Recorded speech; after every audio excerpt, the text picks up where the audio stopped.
I didn't get fired on the spot. That's the part people always expect when I tell this story. The dramatic walkout, the slammed laptop, security escorting me past the front desk while I clutch a cardboard box, like a cliche. No, what I got was worse. A calm meeting invite titled Quick Sync, and my manager's voice so gentle it sounded rehearsed. He closed the door, sat across from me, folded his hands like a pastor, and said, "We're at a crossroads. I'm going to give you two choices." I remember staring at the grain in the conference table because it was the only thing in that room that didn't feel like a weapon. Choice one: I take the blame for what happened. Publicly, in writing. He'd protect me, make it look like a one-time mistake, and maybe, I'd keep my job. Choice two: I stay out of the way, say nothing. Don't argue, don't complicate things. Let him handle it. He smiled when he said it, like he was offering me mercy. But I knew what he meant. Either I become the fall guy, or I become the quiet guy who gets blamed anyway. And the moment I realized that, I chose a third option. I just didn't tell him yet. I work in operations for a mid-sized tech company, not a startup with beanbags and chaos, not a giant corporation with 5 layers of approvals for breathing. The kind of place that prides itself on being lean, which usually means you're doing the job of 2 people while leadership posts, LinkedIn threads about resilience. Our team owned the part nobody thinks about until it breaks. Billing logic, account flags, renewals, and the integrations that connect what sales promises to what finance can actually invoice. It's not glamorous work. It is, however, the kind of work that can light a building on fire if one number goes wrong. And on a Monday morning in the last week of the quarter, one number went wrong. I found it because a customer success rep messaged me. "Hey, do you know why Greengate's invoice doubled?" They're furious. Greengate wasn't just a customer. They were our logo, the one the CEO dropped into slides, the one sales used to close smaller deals, the one finance was counting on to make the quarter look healthy. I pulled up the billing dashboard and my stomach tightened. Their account had been flagged as premium usage twice. That shouldn't even be possible. The flag was supposed to be mutually exclusive. One toggle, one price model. But there it was, 2 lines, 2 multipliers, one invoice that looked like we'd tried to rob them in broad daylight. I did what I always do first. I checked the audit trail. Every system has one, even if people pretend it doesn't matter. Timestamps, user IDs, a record of who changed what, when. The change wasn't made by a bot. It wasn't made by finance. It was made by someone with manager-level access. And the user ID attached to it wasn't mine. It was my manager's. I sat there for a full minute, staring at the screen like it might rearrange itself if I blinked hard enough. My manager, Kyle, wasn't a cartoon villain. He was worse in a way that's hard to explain if you haven't worked under someone like him. He had a gift for being in every important conversation without ever being responsible for anything that went wrong. He spoke in soft phrases: alignment, visibility, narrative. He said things like, "We just need to be proactive," while actively making decisions that created the emergencies he claimed to solve. And he was obsessed with one thing: looking like the person who fixed the mess, even if he caused it. I didn't jump to conclusions. I never do. Conclusions are how you get sloppy. I pulled the raw log. The premium flag had been applied at 8:17 p.m. on Friday, after hours. The kind of time you only touch production if you either have to or you don't want anyone watching. The note attached to the change was a single sentence: temporary adjustment for Q4 renewal. Approved. Approved by who? There was no ticket number, no Slack thread linked, no change request. Just approved. Like a rubber stamp you give yourself. I started rebuilding the timeline step by step, because that's what operations people do when the building is smoking and everyone else is yelling. Friday afternoon, I remembered, we'd had a call with Greengate. Sales wanted a specific concession to keep them from shopping around. Finance said no. Kyle said, "Let me handle it." I'd heard him say that before. Usually it meant he would tell people what they wanted to hear in the moment, and hope reality didn't catch up until later. Apparently, reality caught up immediately. I messaged Kyle. "Hey, I'm seeing Greengate's premium usage flag applied twice. Did you make a change Friday night?" He replied within 2 minutes. "Jump on a quick call." Not, "Let me check." Not, "We should fix it." Just a call request, like the question itself was a problem.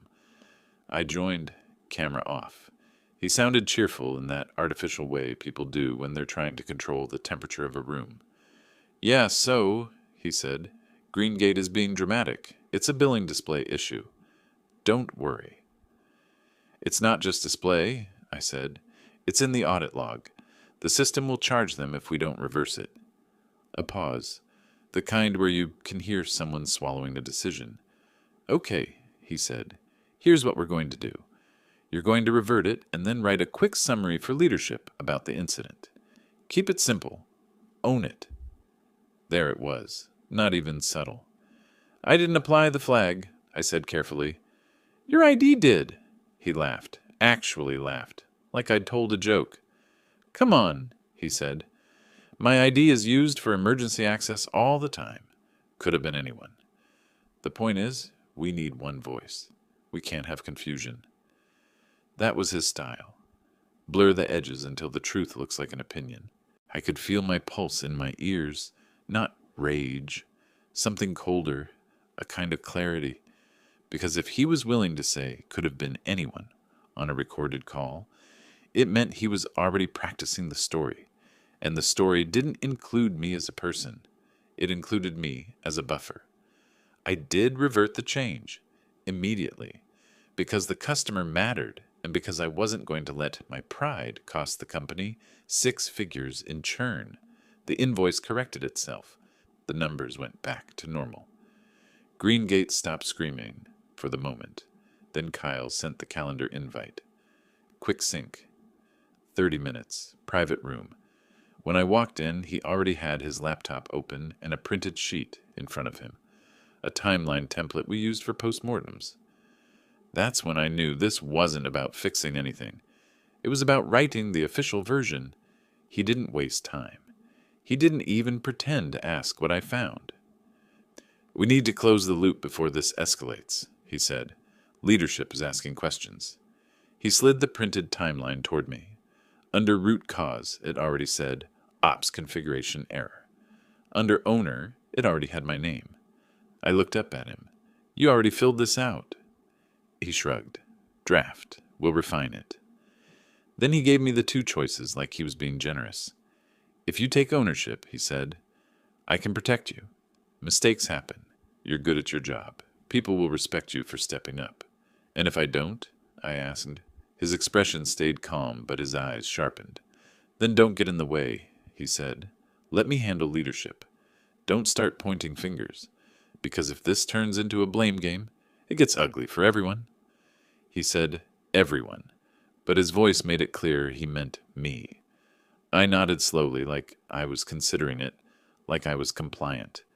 Inside, I was cataloging every word, every implication, every pressure point, because I understood something in that moment that I wish I'd learned earlier in my career.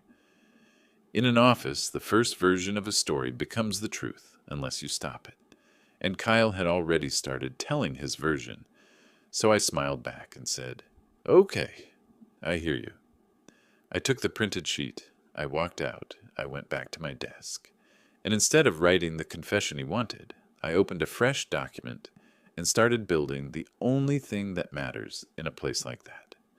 A timeline that could survive daylight. I didn't know it yet, but that decision would cost him everything. By the end of that day, the office felt different. Nothing obvious. No alarms, no all-hands meeting, no dramatic Slack announcement, just a subtle shift in tone. Conversations got quieter when I walked past. People stopped finishing sentences. A few calendar invites disappeared without explanation. Kyle hadn't wasted time. I could see it in the small things first. A status doc I'd updated that morning had been edited an hour later. Not to fix anything, just to add a vague line. Ops investigating inconsistency. No name, but everyone knew who Ops meant. Then an email went out to leadership. I wasn't CC'd, but a coworker forwarded it to me with a single line. FYI, this seems off. Kyle framed it like this was an unfortunate slip during routine maintenance. No malice, no specifics. Just enough ambiguity to plant the idea that someone on my level had clicked the wrong thing. That's how blame usually works in offices. Not with accusations, with implication. I didn't respond. Not yet. Instead, I did what I've always done when things get messy.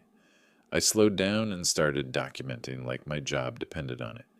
Because at that point, it did. First, I exported the raw audit logs, not screenshots, not summaries. The actual system-generated records with timestamps, user IDs, IP ranges, and permission levels. The kind of thing you don't pull unless you know you might need to defend yourself later. Then I saved them somewhere safe. Not my desktop, not a shared drive Kyle had access to. A personal, company-approved cloud folder tied to my credentials only. Read-only. Time-stamped. Next, I rebuilt the timeline in plain language. Not emotional, not defensive. Just facts.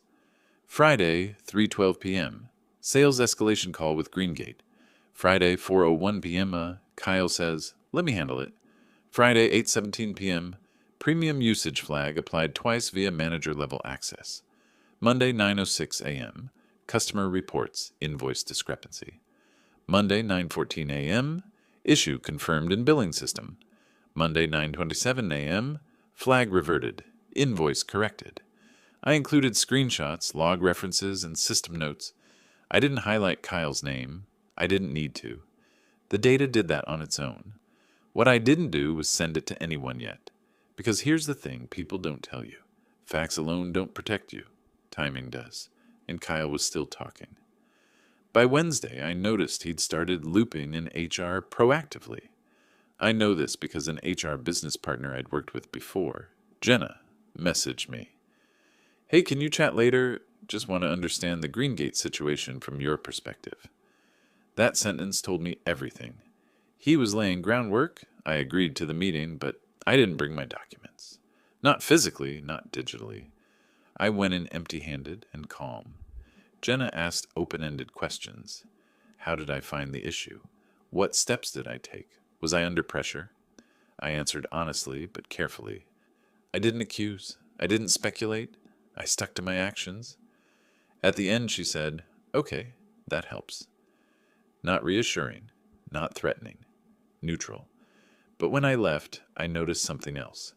Kyle had added himself to my recurring sync with finance. He didn't say why. On that call, he talked more than usual, reframed the incident again, used phrases like learning opportunity and process gap. Each time he glanced at me like he was daring me to contradict him. I didn't. I just listened. And I took notes. Because here was the part he didn't realize yet. Every time he spoke, he committed to a version of events. Every email, every meeting, every offhand remark was another thread in a story he was weaving publicly. And stories once told are very hard to change. That night, I went back to my document and added a second section, narrative drift. I listed the exact phrases he used, the inconsistencies, the moments where his explanation conflicted with the system behavior or with earlier statements, not to trap him, to map him. By Thursday, the pressure increased. Kyle pulled me aside after a team meeting, same calm voice, different edge. "Leadership's nervous," he said. "They want closure. This needs to stop growing legs." "I agree," I said. He studied me for a second. "Good. Then we're aligned." Aligned. That word again. "You're doing okay," he continued, "but you need to be careful. When things get political, people remember who made noise." There it was, the warning disguised as advice. I nodded. Understood. That afternoon I got another invite, this one bigger, director level. Finance, legal, ops leadership, subject line, Greengate incident review. That was new. Kyle hadn't mentioned it. I opened the attendee list and felt something shift in my chest. Not fear, but focus. Because legal was there, and legal doesn't come to learning opportunities. I spent that evening preparing the third version of my timeline. Not longer, cleaner, no commentary, no conclusions, just verifiable facts, each tied to a source that existed outside my control. I rehearsed how to speak if asked, not to defend myself, but to explain systems, how access works, why certain changes leave certain trails, why some actions can't be accidental. I slept maybe 3 hours. The meeting started at 10 a.m. Kyle spoke first. He was confident, polished. He walked them through his version smoothly, like he'd practiced it in the mirror. Then the director turned to me. "Can you walk us through what you saw?" I took a breath. "Yes," I said. "But before I do, I want to make sure we're looking at the same data." I shared my screen.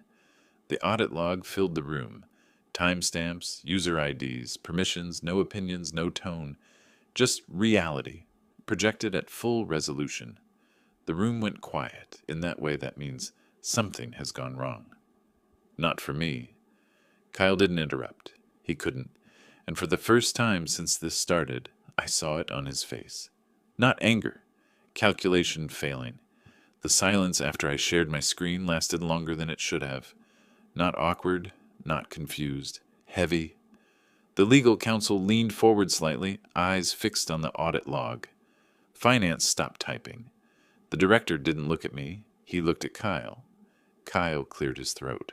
"So just to clarify," the lawyer raised a hand. One moment. That hand did more than stop the conversation. It froze it.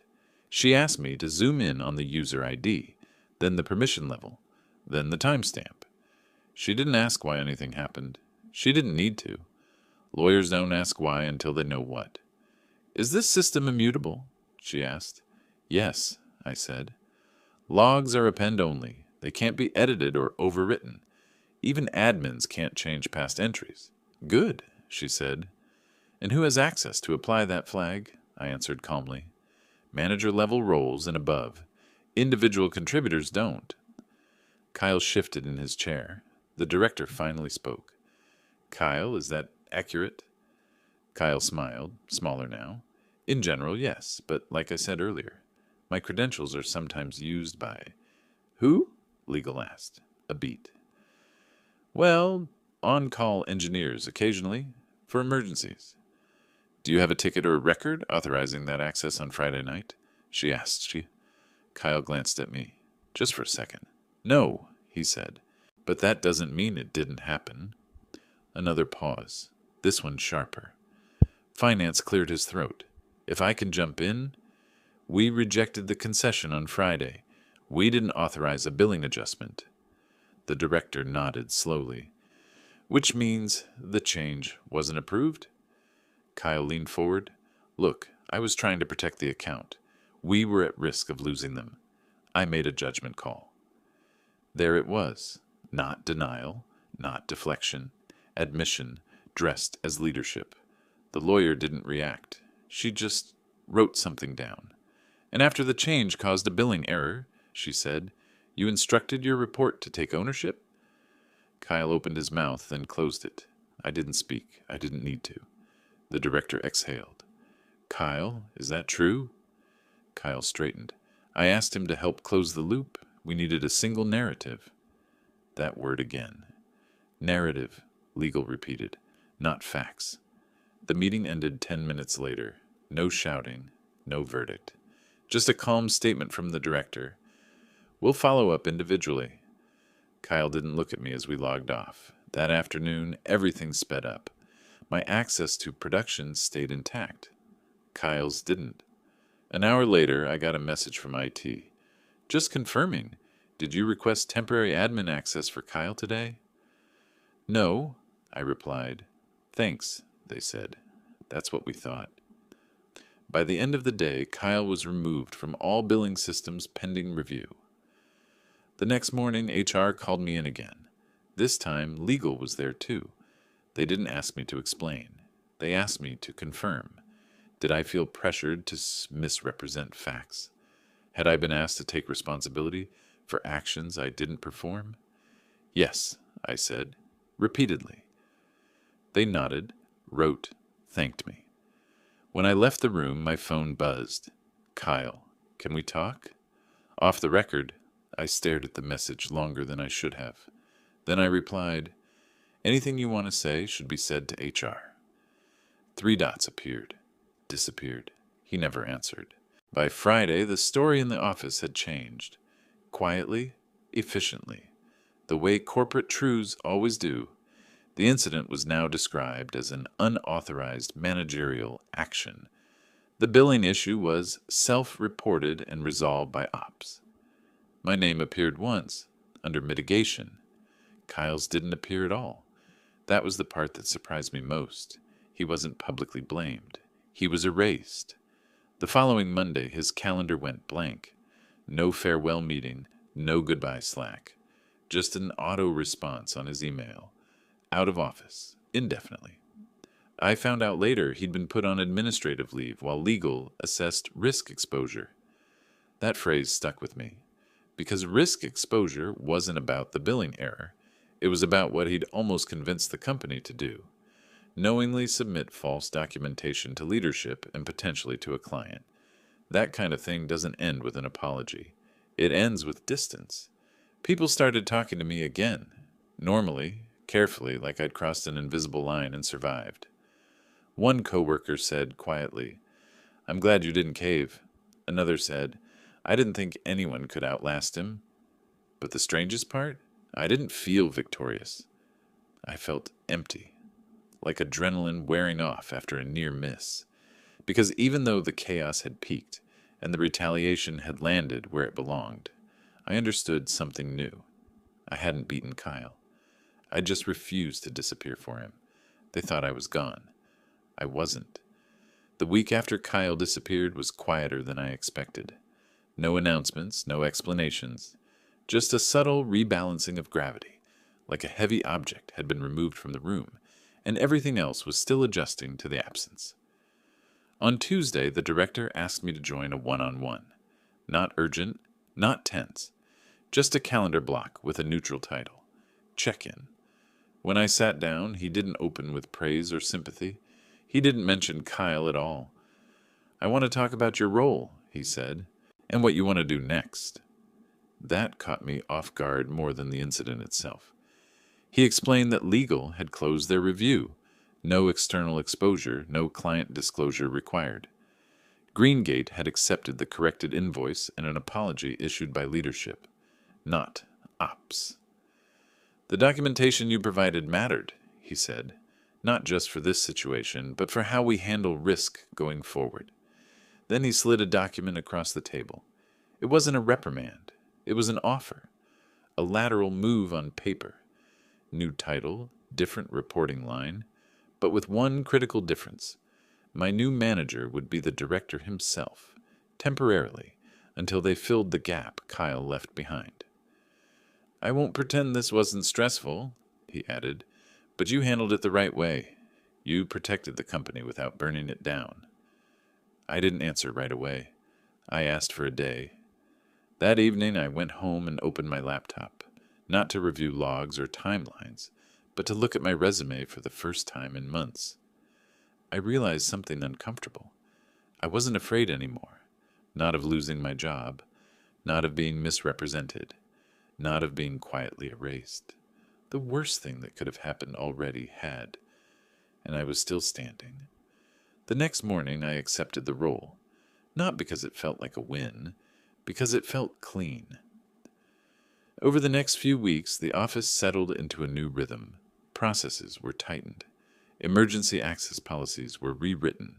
Change approvals that used to be handled informally now required actual documentation. No one said Kyle's name, but his shadow lingered in the new rules. HR sent me a final follow-up email thanking me for my cooperation and confirming that the incident was officially closed. Attached was a memo, formal, dry, unambiguous, stating that I had no responsibility for the unauthorized action and that my conduct during the review was professional and aligned with company values. I saved it, printed it, Put it in a folder I hoped I'd never need again. As for Kyle, I heard fragments. He didn't come back. His LinkedIn updated a month later with a vague line about taking time to explore new opportunities. No mention of why he left. No endorsements from leadership. Just silence. And that, I learned, was the real consequence. Not public humiliation, not revenge, isolation. People like Kyle don't collapse when they're confronted.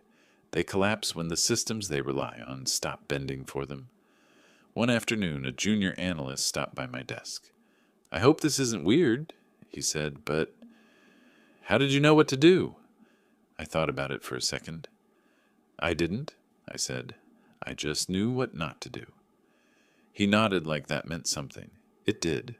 Because the lesson wasn't about being brave or clever or outmaneuvering someone with better politics. It was about refusing a false choice. My manager told me to take the blame or stay out of the way. What he didn't account for was a third option: staying present, staying factual, and letting the truth move at its own speed. That speed is slow, but it's relentless. I still work there. Different team. Clearer boundaries. Better sleep. And every time someone says, "We just need a clean narrative," I smile politely and ask for the data. Because I learned something important in that room, staring at an audit log projected on a wall. Power doesn't belong to the loudest person in the meeting. It belongs to whoever can prove what actually happened. And wait long enough for it to matter.